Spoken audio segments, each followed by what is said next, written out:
You're listening to the Outdoors Group podcast. This podcast is a call to arms to get children and young people outside again.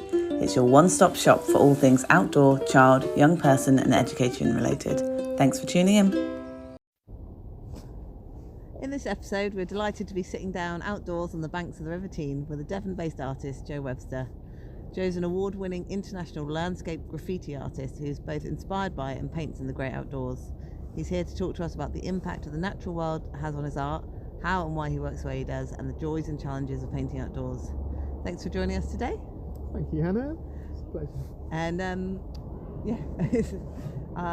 for those listening, we're sat by the river outside Teignmouth, so it's a little bit windy, but quite nice to be out here having the conversation.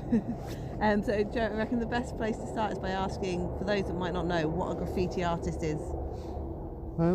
Graffiti artist is someone who writes in public spaces. So real, in the nutshell.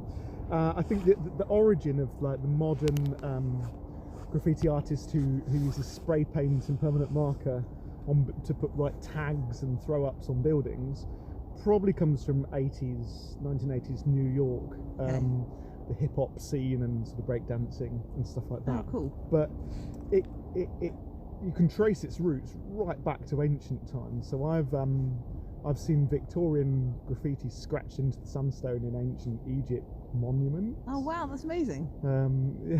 And there's Roman graffiti on the wall of Hadrian's Wall. Yeah. And so I mean you could claim that kind of even kind of the most ancient sort of like rock paintings and cave art and stuff like that is in a way a form of graffiti, in the sense that it's fundamentally the impulse, it's a human impulse to kind of to record your presence, to say I am here, I am now. Yeah. And people do that even in like the wet sand of a beach, don't they, when they like write a little message or draw a heart or whatever. Like, exactly. So it's I hadn't thought about it like that. It's a really, really strong impulse in loads of us, isn't it, to leave some kind of mark. Yeah. And I use it within my work because I describe my work as landscape graffiti. Nature or humans in the world, and so graffiti for me represents this fundamental human kind of impulse to make that mark, and it's kind of synonymous with the urban landscape. It's kind of the most kind of condensed human man-made landscape in the world is where you find graffiti in its densest form, and so it represents mankind's best and worst aspects. So to a lot of people it's pollution, it's vandalism, it's destructive, and it's it's a voice for, it could be like a political statement, and graffiti in a toilet cubicle can be grotesque and kind of taboo and stuff like that. So it's kind of like it's the ugly, dirty side of humanity, but it's also kind of, for me, the most like it describes who we are. And if you've ever tried to write a tag with a spray can, it is really hard. And so when you really see beautiful graffiti, and once you really get into the field, it's the most kind of elemental and sort of confident and elegant sort of. No, I was laughing because I had like a big storage box in my garden, and my friend said, "Oh, should we paint it?" And I don't know why she had a tin of spray paint, but she was like, "Oh, let's try and do graffiti on your shed." Honestly, I was like, oh, I have no idea how they do it. Like, I had such respect for them because years and years of practice, I think. But you get teenagers who have never done it before, and it's really ugly. And then you get people who who have been doing it for decades, and it's so fast and so confident and elegant, and it's just it meets the combination of kind of like the best and worst of humanity, and it's the opposite of leave no trace. It's kind of like, I'm leaving my mark, I'm going to scar this tree or something like that, and so it's beautiful and ugly at the same time, and human. Well, that was a really great answer, thanks. So what drove you to paint outdoors rather than just being inspired by natural scenes and then going into your studio to do it? I grew up in North Cornwall, and on kind of like the wild North Atlantic coastline, and I used to love going out rambling on the cliffs and building dens, and just like the kind of the wildness, the brutality of that landscape. Just kind of just as you're like as a child, your informative things they stay with you, you know. And in Cornwall, when it's like a picture postcard kind of perfect sunny day, it just felt really tame. Okay, and I love just going out in storms, and so that joy of being outside, the painting kind of I love the sort of the colour and mark making and stuff like that, and so painting kind of became a vehicle to enable me to spend as much time outside as possible, really, and that joy from a young age. It's kind of superficially, kind of all painters use a brush, but I a bit tongue in cheek, I liken sort of, there'll be artists who will rally against this, but kind of I see artists who work indoors closer to kind of like a banker or an accountant or an office worker or something like that, whereas actually a paintbrush is a tool of my trade, but I kind of see my work much more like that of a kind of a sailor or a surfer or a fisherman, or someone who works outdoors is kind of almost more fundamental than being an artist. Oh, okay. It's the outdoors that is the main bit of it for you. And art is the vehicle to get me outdoors. If you so I guess Have you ever done any painting indoors? Like, is there ever been a time where you've been like, oh, I can't bother, I'm just going to finish this inside? I do, I do. And for the first maybe 10 years, I didn't have a studio. So when I started, it was all outdoors. And as my work's changed, and now I've got a studio, I kind of feel a bit like a phony when I work indoors. But what I found is when I work indoors, I feel like I'm doing the man-made bits, and when I'm outdoors, I'm doing nature. Yeah. And so my work is about layering kind of natural symbolism, natural marks, shapes, and man-made, and I don't feel like I'm representing nature when I'm indoors. I'm patterning, and I'm writing, and I'm doing symbols and stuff where the inspiration is from me, rather than when I'm outdoors. The inspiration is always changing and fluid. Yeah, and what's around you. So practically though, tell us what the challenges of working outside, because obviously you're doing it in all weathers. You just said that you love the storm, so it's not like you're just going outside to paint on the sunny days. So there must be a real risk that your work's actually just going to get washed away. Yeah, absolutely. And that has happened? All the time. Okay. Yeah, every other time. It's a bit thrill-seeking. It's kind of adrenaline junkie. Is it frustrating though? Maybe when I first started, there were a few times when your canvas is looking beautiful and it's kind of like, and you just lose it. But it's evolved from that. Maybe it's sort of matured in the sense that it's kind of it's almost an act of rebelliousness, in the sense that the focus for me is on the experience of being outdoors rather than the product. Yeah. And so we're kind of in this society where we value productivity, and we have to account for our times, and we kind of have to achieve a task or make something that kind of gives value to what we're doing.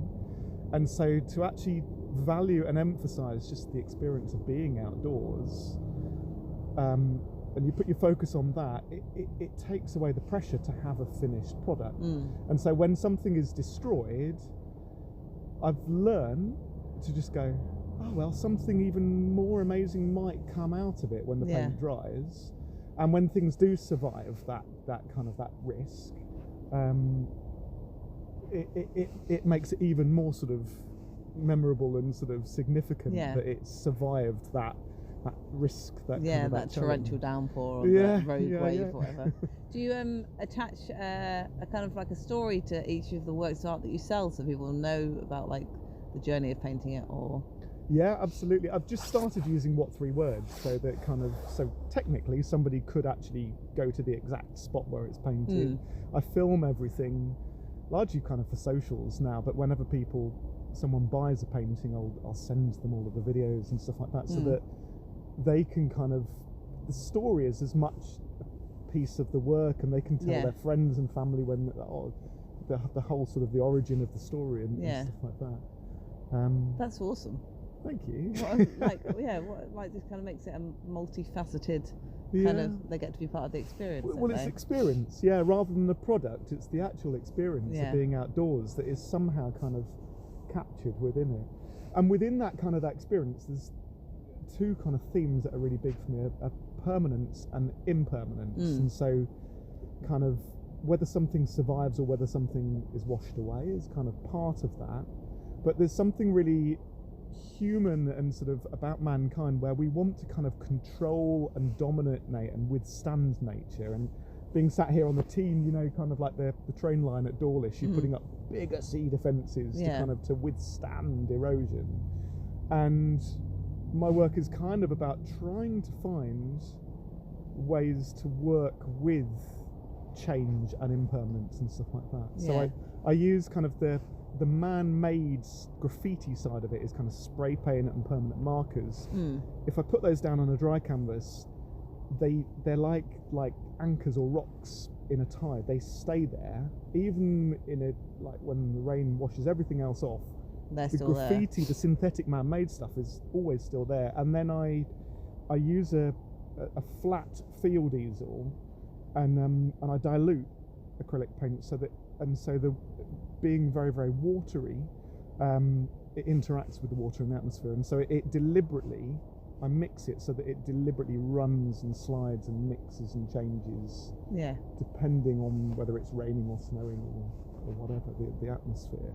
So encourage it. It's a partnership, and I don't know what's going to happen. No, so that must be quite exciting every time you go out. It's great. And also, some of your pieces of work are quite big. So, like, practically, and if you're going to, like, off the beaten track, are you, like, hauling all this stuff, like, for a mile down the coast path or through the woods or, you know, up a hill? Yeah. I did a large residency with the gallery in Australia in 2019. And that was very successful, so I continue to send work out there and send it internationally. And rather than shipping big, heavy, sort of fragile things which will have a big carbon footprint, I just work on raw canvas as a result of then roll it up. The international relationship. Okay. And so prior to that, I had a thing at Wistman's Wood on Dartmoor. I was carrying this huge canvas, and framed, it knocked like, like so it's on framed, that, and it's like a sail or a kite. It knocked me, it just knocked me flat and in the mud. So by rolling the canvas up, it's much more portable. But when you finish painting, does it not? Do you have to wait for it to dry before you roll it up? Sorry, I'm being really practical here. Yeah, absolutely. Well, yeah, this is it about. So I've studied at art school and stuff like that, but I actually say I'm ultimately a student of the outdoors. I'm always learning from the challenges which the great outdoors throws at me all the time, and so that's partly why I went into sort of spray paint and permanent marker and stuff like that. And so it dries quicker. It dries instantaneously. Yeah. And so if it's a very wet day, you can just keep using sort of synthetic stuff like layer, and it's pretty much dry in the rain almost. Or the rain kind of like leaves all these little dapples in the spray paint and stuff. Whereas if it's a hot, dry, sunny day, I can use a lot more water. Yeah. So I'm painting depending on how much I know will dry and what the atmosphere allows me to do, basically. Yeah. Okay. Would you say that's the main challenge, is working with the weather, of working outdoors? Yeah, absolutely. Yeah. But it's really exciting, thrill-seeking. Yeah. It's wonderful. There's so many challenges. It kind of like finding somewhere flat. 'Cause I use sort of tent pegs quite often, sort of peg a canvas down, and the wind today the wind dries paint as fast as sun, so you kind of.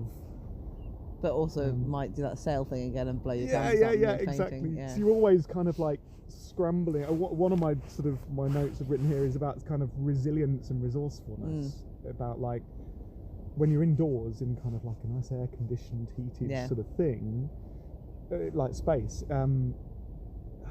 My mark making kind of comes just very safe and gentle and quite ploddy and sort of systematic and stuff like that. Whereas if you're kind of like dashing around and things are being blown over and you get the rain cloud coming and stuff like that, you're on edge the whole time. It sounds really like, invigorating. It is. Yeah. It's and I've had friends who have come and sort of sat and watched me, and they are freezing, absolutely frozen, and my heart rate I find is so high that I'm quite often I can be in sub-zero temperatures in a t-shirt because it's so emotionally draining. I'm exhausted by the end of it, but it's so worth it. Yeah, it's what I live for, you know.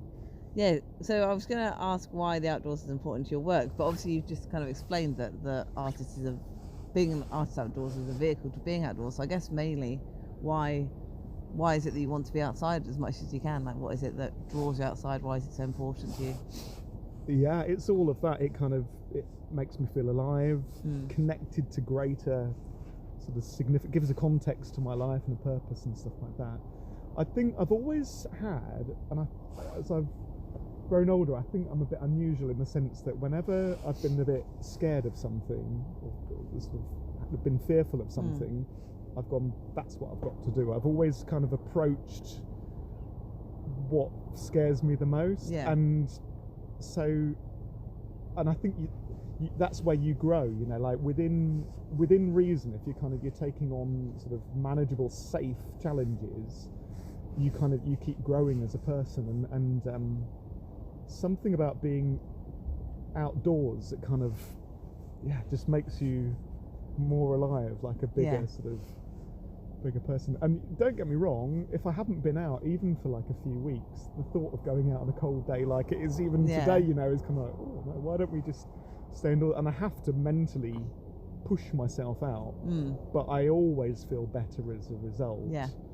But it takes kind of discipline and kind of like willpower to get yourself out, but you benefit as a result. And I think it keeps you healthier and just more sort of alert, alive, connected, you know. Yeah, I mean, there's so many different reasons, isn't there? Like someone was telling me the other day about the morning light and how it's really important for our circadian rhythms to see like the sunrise and stuff. So all these different reasons why we should get out. But you're right, at this time of year sometimes it's quite hard. Although even though the sun was shining, still quite chilly out today. So let's move on from the natural world. Can you tell me about where the natural world meets the street? So how do you combine your kind of street and landscape painting, street art and landscape painting?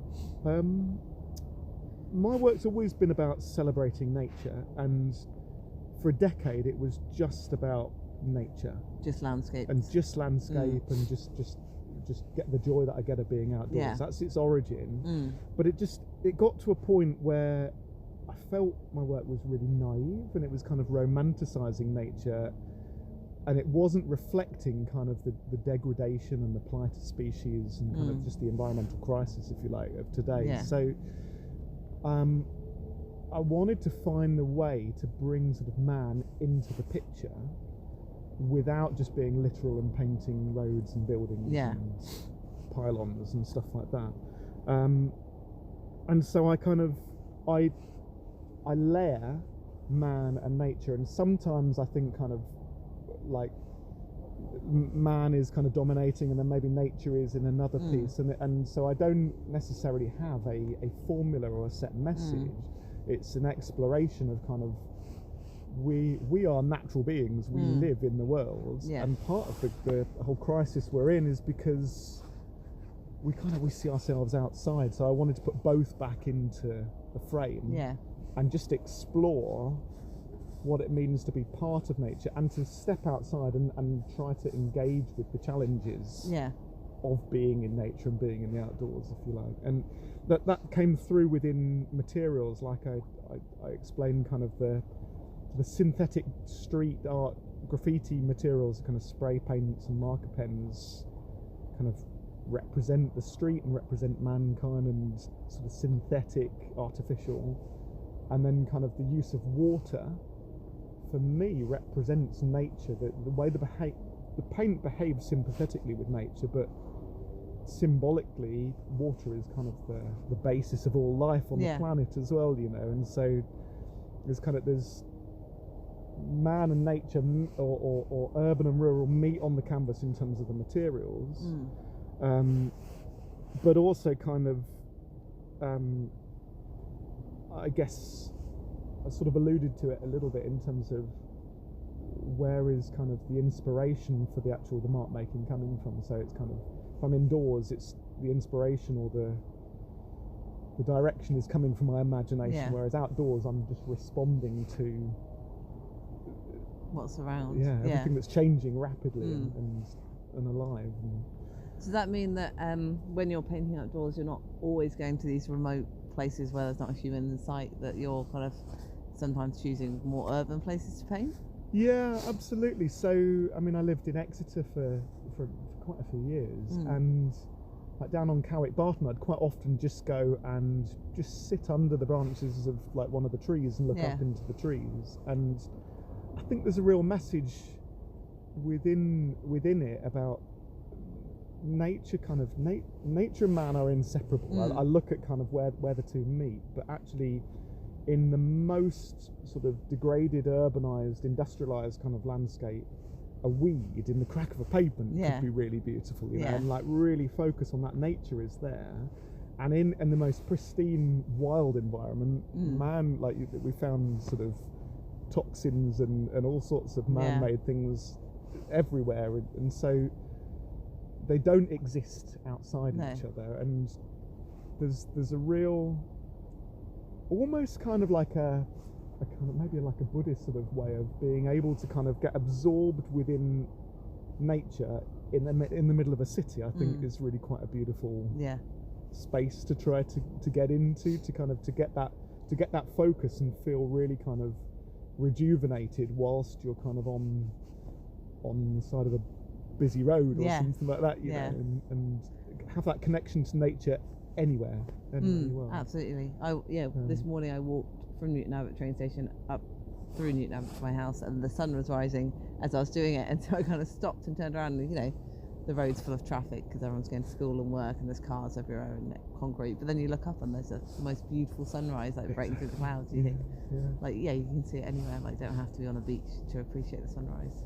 And you know, when kind of like there's a noise that's kind of always there, your brain is really good at filtering it out.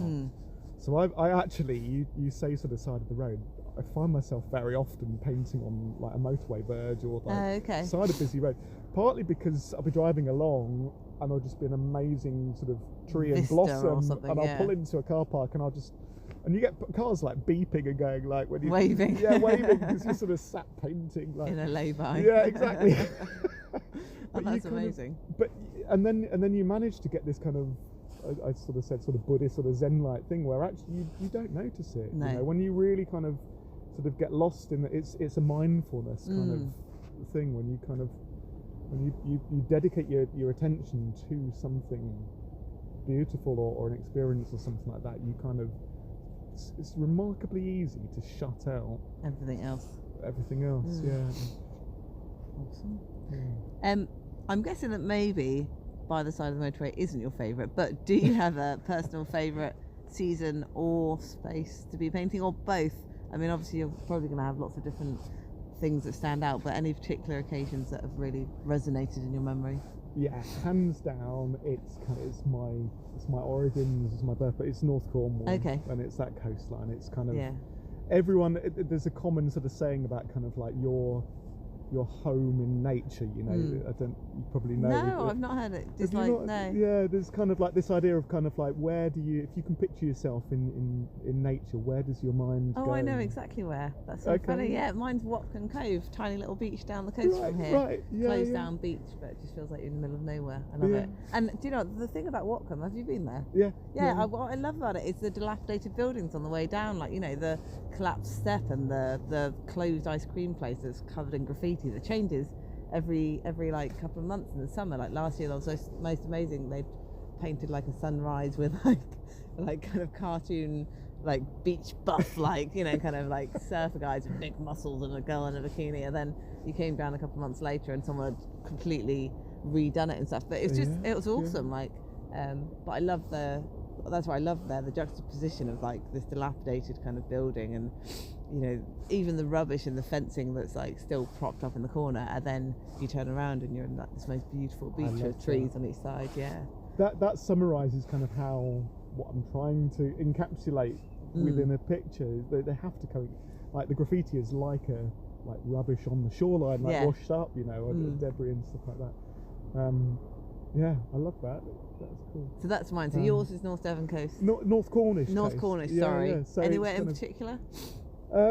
It's around kind of Boscastle, Crackington area, and it's just kind of like it's the raw, harsh brutality of it. It's kind of like you kind of like have to kind of keep your wits about you, and that raw, I'm going to use the words again, harsh brutality, kind of feels very similar to kind of like the cold kind of indifference, the emptiness, the harsh rawness of graffiti, and sort of like what people often associate with kind of urban sort of degradation and stuff like that. And I don't know, there's an emotional connection with that coastline that I feel sort of deeply. How often do you go back? As often as I can. Yeah. And every night in my dreams. But there's one occasion I wanted to tell you, Hannah, where I think it was 2 years ago, Storm Eunice, which is kind of the newspapers were sort of saying once in a lifetime, like the biggest sort of one in 30 years and stuff like that. And I went back there for the storm. And I packed a very, very small kit, drove to Highcliffe, which is the highest point on the whole coastline, you know, all the way down, and I went right out onto the coast, and it was an onshore wind, luckily, so it was sort of... You weren't in danger of being blown No, I into wasn't the sea. no, it just kept flattening me against the cliff, to the point where you couldn't stand up. And what I needed to do, I kind of... It was like it took all of your muscles to stand still. I think it was that they said it was about 120 mile an hour winds, and there were just little twigs and sand and bits of debris, like just pebble dashing my face. Yeah. And you basically had to lean into the wind and start falling, and then as you fell, you kind of put your foot in front, and you kind of like were falling, running into the wind almost. And 2 of the canvases just blew away and whipped away halfway through painting them. And I did one of my favourite ever paintings in about 20 minutes, because it was deafening, really painful, and I was just like scribble, tried to get some spray paint, but all the spray was kind of just taking away before it kind of hit the canvas because of the wind. And that was just so vital, so alive. You know, I'd probably be like a what do they call them, twisters in America, like a storm chaser or something like that. But it's kind of inadvertently made me aware, because I'm sort of my work's about man and nature and climate crisis and stuff like that. I'm actually kind of finding, sort of on reflection, that my work's inadvertently documenting kind of extreme weather events and stuff like that as well, in a way, just because I get joy out of putting myself in challenging, risky situations and kind of finding the resilience to be able to survive it and see what comes out of that adaptability to these situations, which they say are going to increase in frequency and stuff like that, you know. So your favourite season must be autumn, winter for those storms. Yeah, I think so. I often paint very sort of quite sedate sort of blossoms and bluebells in the spring and stuff like that, but it's the winter and kind of the real raw force of nature. So that favourite painting, did you keep that one? Yeah. I was about to say, like, do you sometimes just be like, I can't part with this one, I've got to keep this one? Yeah, absolutely. And that's one of the ones. Yeah, I've got a few at home, and it's kind of, I don't think like my partner particularly likes it. But it's the story behind it as well. It's kind of, it evokes all of those memories of my childhood, and that kind of like that day, that process. That particular thing, yeah. How often do you actually like get out to paint, like in a month?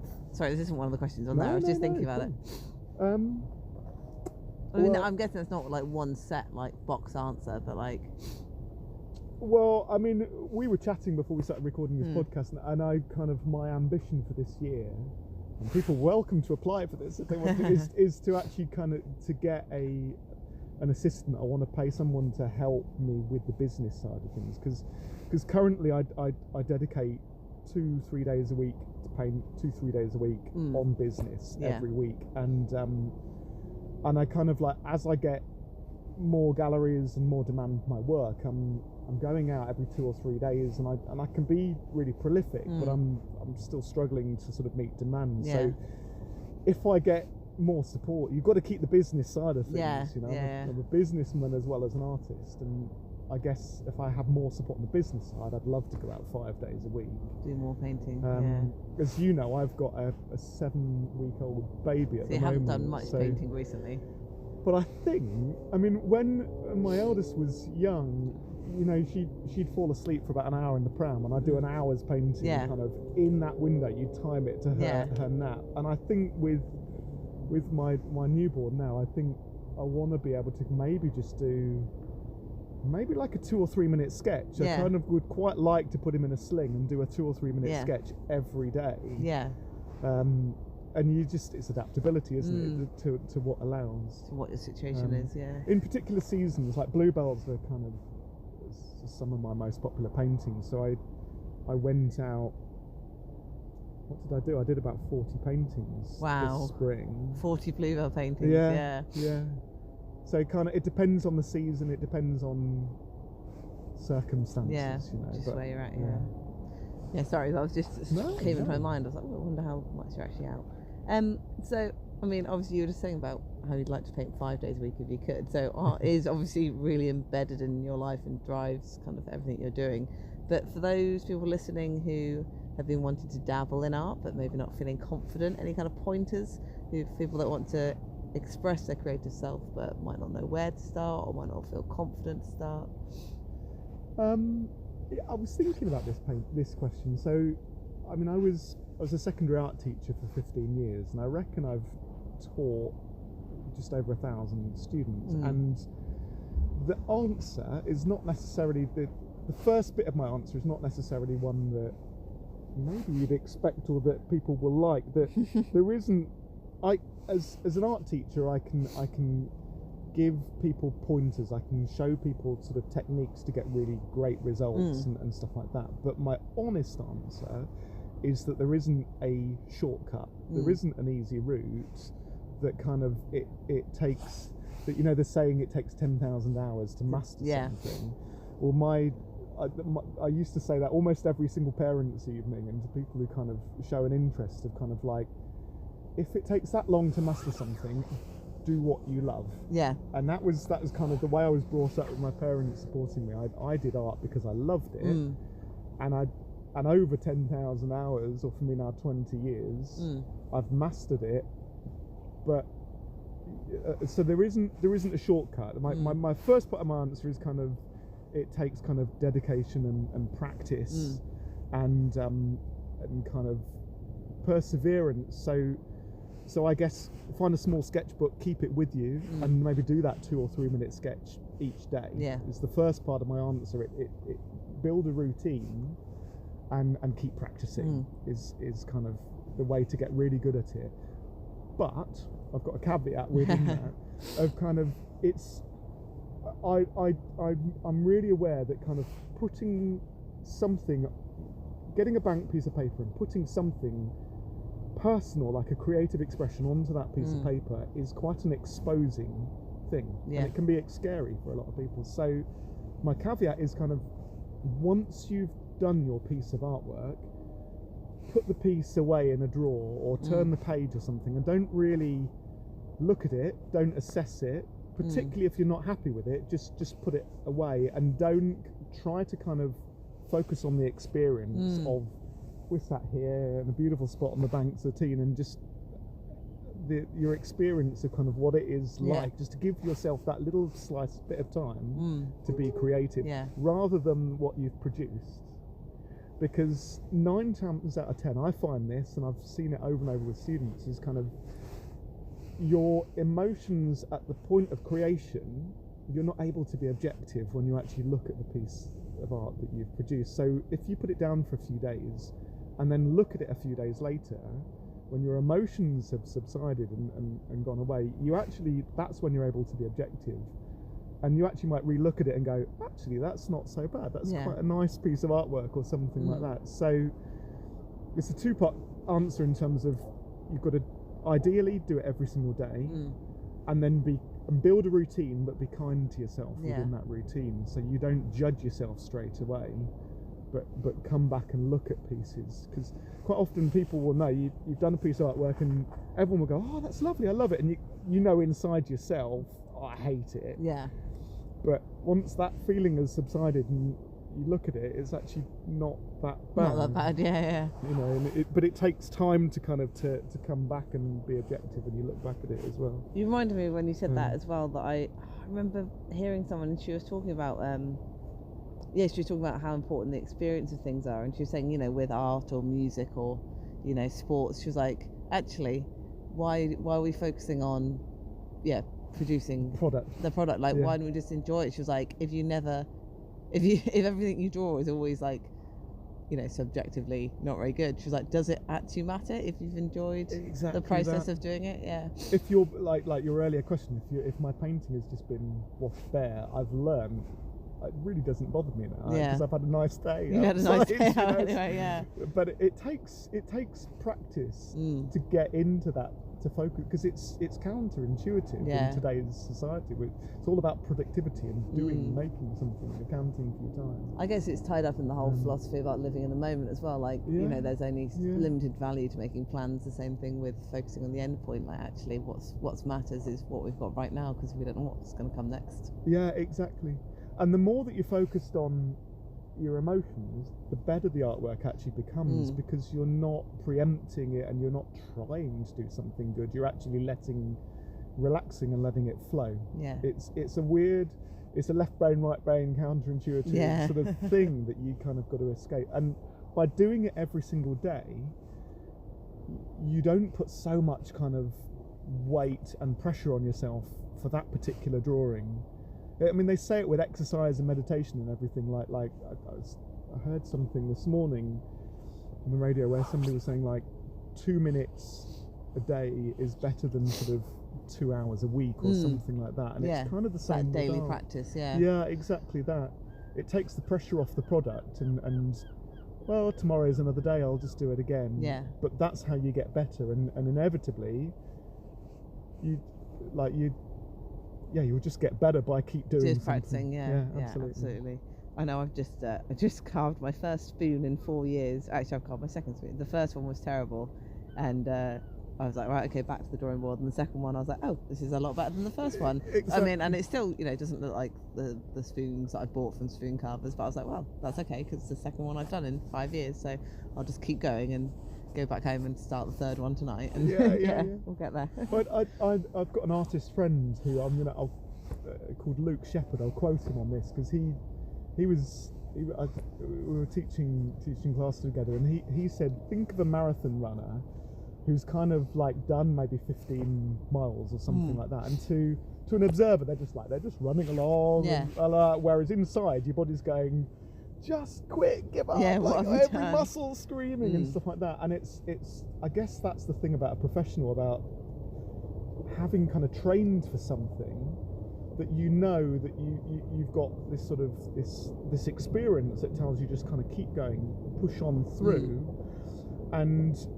but it's a hidden internal thing that you can't see as an observer. And an artist has the same sort of thing in terms of when I have a bad day, I have good days, I have bad days, and it can flip very, very quickly. And when you're doing a painting and you feel like it's all going wrong, you have this little voice inside you going, I want to swear, I'm not going to swear, but this is terrible, it's terrible, give up, it'll be okay, just go and watch a film or something. Yeah. But it's only having done it for a few decades of kind of like, I've just got this, I've pushed on through enough times that I've got this resilience to know it's okay, I'm not terrible, I'm just having a bad day. You know, maybe I kind of just go, okay, it's okay, I've had fun today, let's put it down, I'll start again tomorrow when I'm in a better space. Or maybe you can push on through, and sometimes it can come right, but it takes that, you build this resilience through practice. You know. Yeah. Great advice. And we're kind of winding up towards the end, so my last couple of questions is, first of all, have you got any exciting projects coming up that you'd like to share with us? Any new exhibitions or anything? Yeah, I've got two. I've taken the 3 years out of teaching, and I've just signed up with Cornwall Art School, so I'm doing a series of workshops with them next year. Oh, that's exciting. So I'm going to be teaching on the 13th and 14th of June. 2024 or 2025?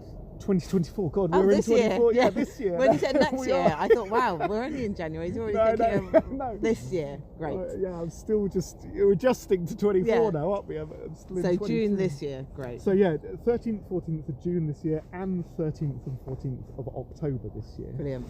And then the second thing is I've just started working with a really fantastic pair of galleries called Red Sea Gallery, who are based in Singapore and Western Australia. So I've got 7 2.5 metre canvases that are about to go out and be exhibited Amazing. out there, and like any day I'm going to post them. So That's very exciting. yes, it's a good start to the year. Yeah, really good start to the year.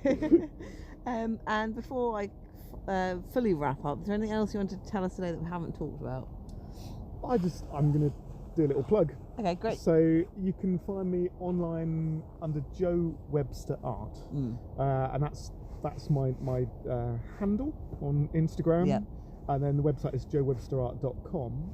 And my graffiti name is Enough. That'll start to feature in searches. And Hang on, your graffiti name is Enough. ENUF. Okay, cool.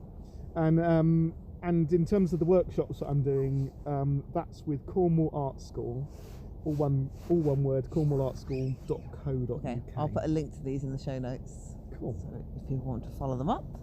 Oh yeah, with your workshops, who are they for? Sorry, that's what I meant to ask.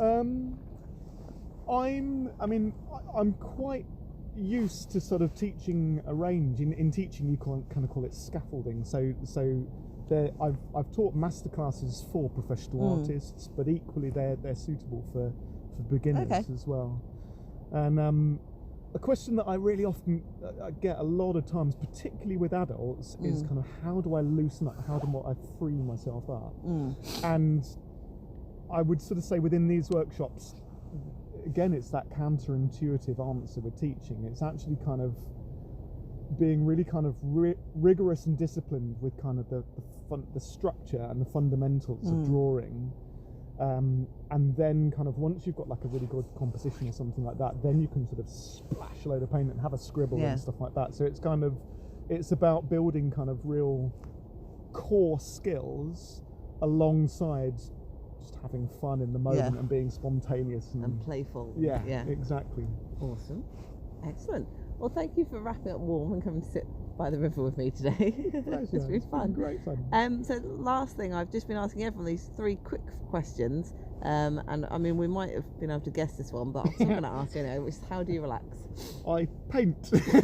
I thought that might have been the answer. I love hard workouts, like HIIT workouts and dancing and socialising with friends and stuff, but I'm lucky enough to call my profession your pleasure source as well. of joy. Yeah. Excellent. Yeah.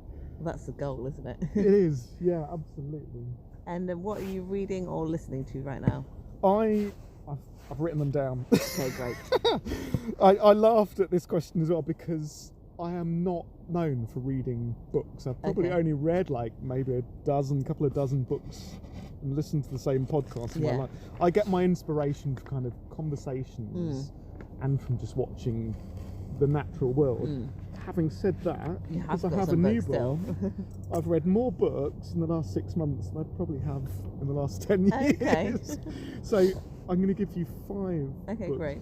I read The Book of Hope by Jane Goodall, which was just amazing in terms of being hopeful for the future and climate crisis. And then I balanced that with Not Zero by Ross Clarke. That's kind of, I don't agree with it all, but it's good to see the kind of like the deniers kind of argument against kind of like what motivates people to kind of to feel despair about the climate as well, and see that perspective.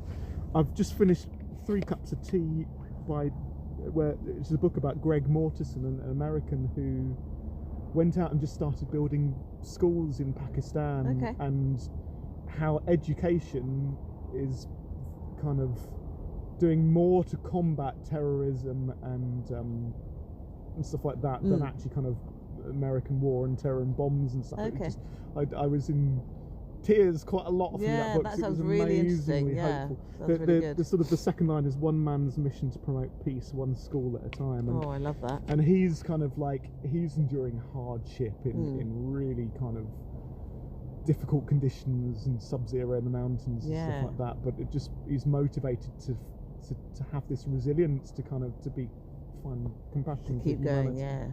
And I'm just about to read Regenesis by George Monbiot and How to Turn Protest into Power by Matthew Bolton. Oh, brilliant. Yeah. That's a very weighty list, but I love it. Yeah. No, I love it. Some really good recommendations there.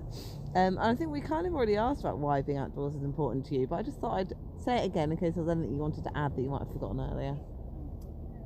Yeah, we've covered it. Covered it already, yeah. Joy, alive, connection, purpose, health. All of the things, yeah.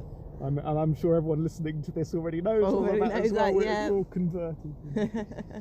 You never know. If there's anyone on the fence, we'll come outside and join us on the icy banks of the Team. Where the tide is very quickly encroaching on our feet. It is getting close, isn't it? Yeah. Well, with that then, we'll finish up. But thank you so much, Joe, for your time today. Thank you, Hannah.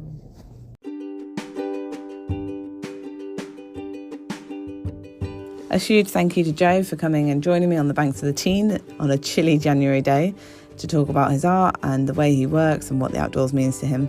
I really enjoyed the conversation. It felt like a really nourishing, positive way to start the year off. And I hope that if you listened to that, you enjoyed it just as much.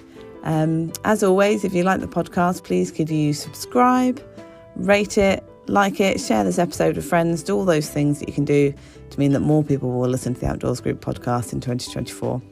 That's all for now, but we'll be back in a fortnight. So until then, thanks for listening.